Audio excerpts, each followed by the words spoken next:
એમ જ છે. અસ્પૃશ્યતા ત્યાંને તે એવી ને એવી જ છે. બાબા સાહેબ કે છે નાબૂદ નથી થઈ. એ વખત હજી આજના સમયમાં પણ જાતિવાદ, ભેદભાવ ઘણા ગામડામાં આભડછેટ, અસ્પૃશ્યતા, તું ઢેઢ, તું મેઘવાર, તું દલિત, તું હરિજન, તું આદિવાસી, તું ફલાણો, તું ઢીકડો, તું નીચો, અમે ઊંચા, એવા કુવિચારો હજી ક્યાં નીકળ્યા છે સંપૂર્ણ?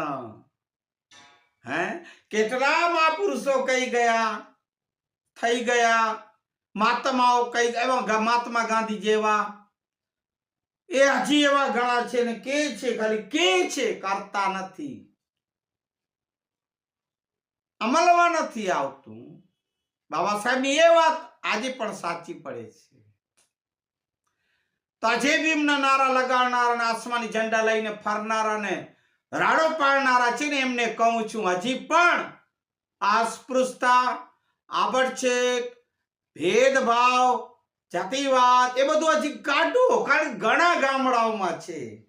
કચ્છ સૌરાષ્ટ્રના ઘણા હજી ગામડાઓમાં છે.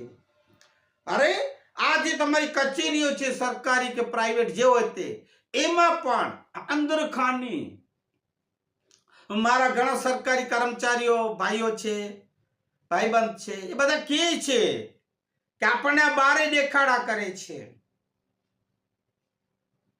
પણ એ અંદરથી ઈચ્છતા નથી, ચાહતા નથી. આપણને ઉચ્ચ કોમ, પોતાને બ્રાહ્મણ સમજનારા, હે પંડ્યા, આ વ્યાસ, આ ત્રિવેદી, આ દ્વિવેદી, આ ચતુર્વેદી, આ ફલાણો, આ ઠીકો, એ જે ઉચ્ચ વર્ણ વાળા અમુક જે બ્રાહ્મણ લોકો કે ઉચ્ચ સમાજના વર્ણના લોકો હજી પણ ઘણા જે નથી કરતા એવા લોકોને મારું પ્રણામ છે. જે ઈચ્છે છે, આપણી સાથે ઉઠે બેસે છે, અપનાવે છે, એને મારે લાખો પ્રણામ છે. પણ હજી આવા ગંદા વિચાર રાખીને આવું છે અકાર્ય કરે છે, એની સામે તો હે મારી સમાજના લોકો અવાજ ઉઠાવો અને એને નાબૂદ કરો.